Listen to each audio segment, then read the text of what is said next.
Hello, everybody, and welcome to the GG Replay for Wednesday, July 14th, 2021. The GG Replay is a gaming news breakdown and discussion podcast hosted by us, the Goodnight Groofs, a place for games and a place for goofs. We're still kind of workshopping that one. Today I'm riding solo as Paul is out due to some technical difficulties due to his internet, so we'll see how this thing goes. This is the first solo GG Replay. Not intended to be this way. Hopefully we'll be back to normal on Friday. As far as corrections from the previous show, there were none. We're still perfect, I guess. Still batting 1,000. Although we did have some early corrections that I caught. But we'll sweep those under the old rug. If you do come across any necessary corrections in today's episode, you can send them on over to ggreplayshow@gmail.com. or put those down in the YouTube comments below so we can address them in the next episode. All right, now, the reviews are in! The Legend of Zelda Skyward Sword HD. Everyone knows what this is, right? That no explanation necessary. This is the HD remaster for Zelda Skyward Sword. This is coming to the Switch on Friday. Scored an 82 on OpenCritic, so pretty good score. I know they did a lot of quality of life improvements, so they've put work into this, and I guess it shows. An 82 on OpenCritic is pretty good, but it wasn't the greatest game reception when it first came out years ago. And with the Wii motion controls and all that, there were some big changes they probably had to make. Well, they did have to make. But an 82 working with what they had, I don't think it's that bad. So, game I want to check out, but I don't know if I want to drop $60 for it. And as we know, it's Nintendo, so it's probably never dropping below that. Maybe it'll go on sale at some point, a small sale, but yeah, it's not dropping below the 60. We know the game, Nintendo. We know how you operate. Also out, and this is out today, Total War Warhammer 2: The Silence and the Fury strategy game. A 75 on OpenCritic. I really don't have much to say about this. I don't really play the Total War games. So moving on. First news story of the day. Ghostwire Tokyo has been delayed to early 2022. The game is a PS5 console launch exclusive. It'll also be on the PC. And this may be the last Bethesda-published game on the PlayStation consoles, at least for the foreseeable future, since we know that Bethesda has been purchased by Microsoft as a publisher. So this is a game that I have a little bit of an interest in. This is from the studio that did The Evil Within and The Evil Within 2. I'm not normally into horror games a ton, but this game looks interesting. It looks like it just could be a little bit different for the genre. So yeah, I'm kind of into it. The delay to 2022, I guess, is probably a good thing. If they need to work some stuff out, fix the game up a little bit, it's not a bad thing. So, let's make sure we get it right. And, with Deathloop coming in September and then this one coming in 2022, like I said, let's us Sony ponies. Okay, let's savor this one because this is going to be probably the last Bethesda game on a PlayStation for a while. I think I wouldn't be surprised if eventually down the line sometime, we get some more, but, Xbox is using Bethesda intelligently to try to sell more consoles right now. So it might be a while, if ever. That's possible as well. Next story. Kojima tweeted that he doesn't like the director's cut terminology that's being used for Death Stranding director's cut. He said, quote, "A director's cut in a movie is an additional edit to a shortened version that was either released reluctantly because the director did not have the right to edit it, or because the running time had been shortened. In a game, this is not what was cut, but what was additionally produced that was included. Delectors plus. So, in my opinion, I don't like to call director's cut. So, director's cut is clearly the branding that Sony has chosen to go with for the PS5, for the games that they're bringing from the PS4 to the PS5. Obviously we've already seen Death Stranding Director's Cut, Ghost of Tsushima Director's Cut. As a side note, The Last of Us Part 2 has now permanently dropped in price to $40, so they're probably gearing up for Last of Us Part 2 Director's Cut. So this is going to be the Sony branding going forward, it would seem. I personally prefer Definitive Edition as branding. That's really started to be used at the beginning of the last generation. So for the games that were brought to, up to the Xbox One and PS4, they used that Definitive Edition branding. I remember one of the first games I got on Xbox One was the Dishonored Definitive Edition. So I like that terminology better. It just sounds good to me. It sounds like this is what we call, the total collections for games. Director's Cut is, that's cinematic. And I understand why Sony would want to go that route, because they do like to think of their games as, a lot of their games as cinematic experiences. So I see what they're going with, but I agree with Kojima that it just doesn't, it doesn't translate perfectly to this medium. Gotta take a little sip when you're the only one talking. You dry out a little bit more, and there aren't breaks to take those sips. So we're still gonna take those sip breaks. All right. Anyway, Kojima doesn't like the director's cut terminology. I don't love it either. Definitive Edition, I understand, isn't like a Sony only thing. They probably wanted to pick their own specific terminology, the terminology that they're using. But let's just go with it, all right? Complete Edition, Definitive Edition, the Final Cut. But Director's Cut's just weird. Especially, and this has been said a million times, but especially with Death Stranding. It was developed by Kojima Productions. Kojima had the initial Director's Cut. This is like a Director's Cut plus. This is not the Director's Cut. The original game was the Director's Cut. He chose what to cut from the game. So, I don't know. Anyway, moving on. Sega's Judgment series may be ending after Lost Judgment. So we may never see a third Judgment game. This is Sega's Yakuza spin-off series. This was the series that was supposed to be Sega's Brawler, while the Yakuza games were going to continue along that more traditional RPG turn-based route permanently. And the Judgment games were going to be the Brawlers, like the action games. So here's the issue, okay? And the issue is that it's with the star of the series. So the Judgment games star Takuya Kimura. I might be mispronouncing that, I'm sorry. He's a major celebrity in Japan. So he's kind of a big deal there, right? Kimura's agency is upset that the games are on PC. They said they don't agree with that. Okay, so from what I understand, a lot of this sort of business in Japan, a lot of these people are, at these agencies are very old school about this kind of thing, and at least this is what I'm reading. Okay, and they, put the games on consoles. That's awesome, but these agencies don't want their stars in games on PC for whatever reason, because that's seen as lesser.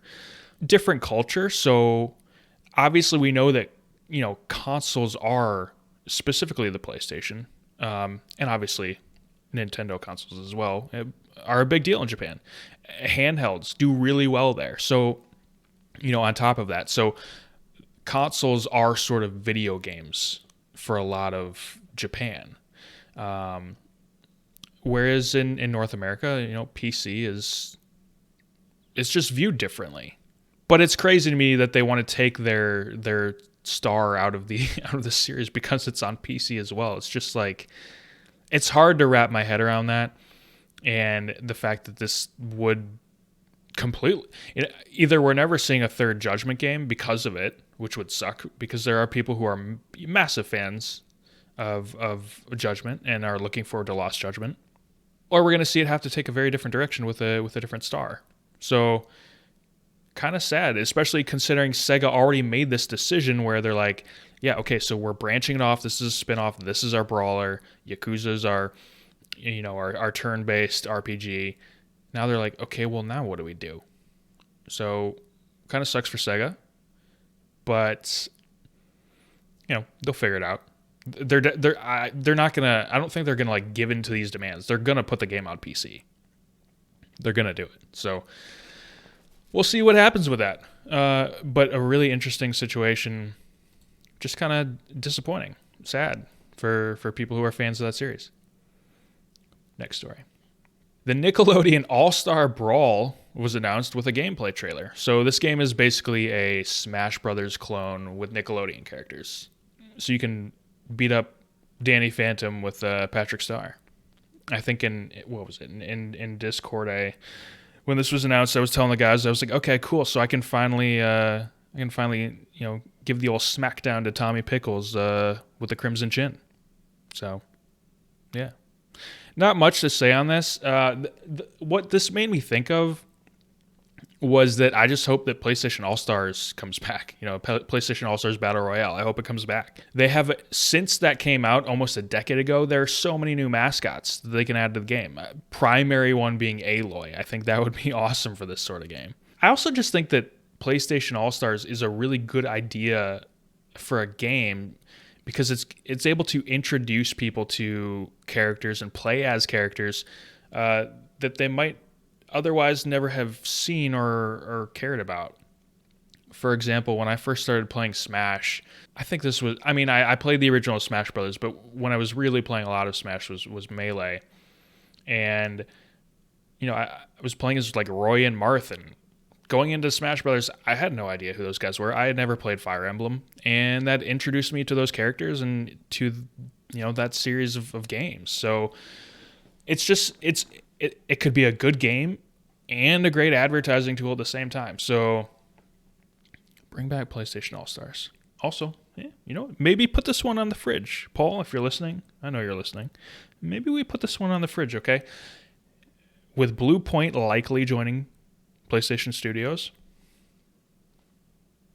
maybe we'll see another one someday. We might. It's possible. This next story, this is really cool. I really like this one. The Strong National Museum of Play has been given a Super Mario Bros. 3 PC port demo that was coded by id Software before Doom back in 1990. And this was coded in under 1 week, by the way. John Carmack was able to code a platformer scrolling algorithm that got rid of the screen stutter that was common in 80s DOS games. They sent this port to Nintendo. It was rejected. And now the demo of this port now lives on I think on a floppy disk or something like that. I think it still lives on a floppy disk, and it was given to this museum, and now they have it. I love this. I'm all about, I buy digital games now, but at the same time, I'm all about game preservation. I don't care as much if I'm preserving games myself with physical copies, but I do want there to be, people out there who are taking care of this and curating this. And I'm glad that we have this Museum of Play that is doing this. This is a really interesting project. So the story behind this project is detailed in the Masters of Doom book. I think the book's from like 2003. It's almost 20 years old. I've read parts of it. I really need to just read the whole thing, but I highly recommend the book from what I read. And I know it's been well received. But I just wanted to throw this in the replay today because I thought this was a really neat story. It shows how awesome John Carmack was at his job, and just as a revolutionary force in gaming. And, it also shows that Nintendo has always been Nintendo. They reject this Super Mario Bros. 3 PC port. How different would Nintendo have been had they accepted it? And would we have Mario on PC today? Like, it's crazy to think about. But it's really cool that this was before, they weren't even known as id Software at the time. I forget the original name of the company. It escapes me at the moment, but crazy that they did this in under 1 week. They solved these issues, with the screen stuttering that had been a problem forever. It's just a really cool story. John Carmack is clearly so influential in gaming, and this is one of those stories that I really want more people to know about, and I'm glad that now the product of that story is being preserved. Next one, let's move on. Final story of the day. Insomniac has possibly started motion capture for Spider-Man 2. Now, there's not a whole lot to say here, and this isn't certain, but the Miles Morales actor, Najee Jeter, posted a picture to Instagram of him in mocap gear, and it was quickly deleted. So it's possible that this is for another game. He did do mocap, I believe, for the original Last of Us game. I think that was the first one that he was in. So he has done other work, and obviously having been, now he's Miles Morales now, so obviously he's going to get more work if he wants it going forward. So it's possible that this is not Spider-Man 2, but it seems to be the prevailing thought that it is. So, maybe it's coming sooner than we thought. They finished Ratchet, moving right along to Spider-Man 2. So, I don't know, maybe 2023? Total guess, who knows? It's up to Insomniac and Sony what they want to do with that. But yeah, not much to say on that. It's also just kind of pure speculation. So, but that wraps it up. If you enjoy GG Replay and our other content on goodnightgroofs.com, like the Game Groofs podcast and the blog, and you're feeling super generous, take a look at our Patreon over at patreon.com/goodnightgroofs to see if any of our 3 current support tiers might interest you. The $3 plus tier will get you early access to our weekly gaming podcast, Game Groofs. This show and Game Groofs also exist in audio-only formats on various podcast providers, so you can find us pretty much anywhere. If you can't, let us know. ggreplayshow@gmail.com, and we'll hopefully get it on your provider as soon as possible. And if you like what you hear, consider dropping us a 5-star review on Apple Podcasts, because that really, really helps in getting the word out. Reviews are massive for the algorithm on Apple Podcasts for people finding out about your show. So if you're liking the show, we would really appreciate it. But really, any and all support's greatly appreciated. All of it's going to go a long way to improving the Goodnight Groofs. Even just you viewing this or listening to this, whatever, however you might be consuming it, it's helping us out. And, we think that we're putting out a pretty good product, and we just need eyeballs and ear holes, and we'll go from there. But thank you guys so much for watching, and I'm out of here. Go Bucks.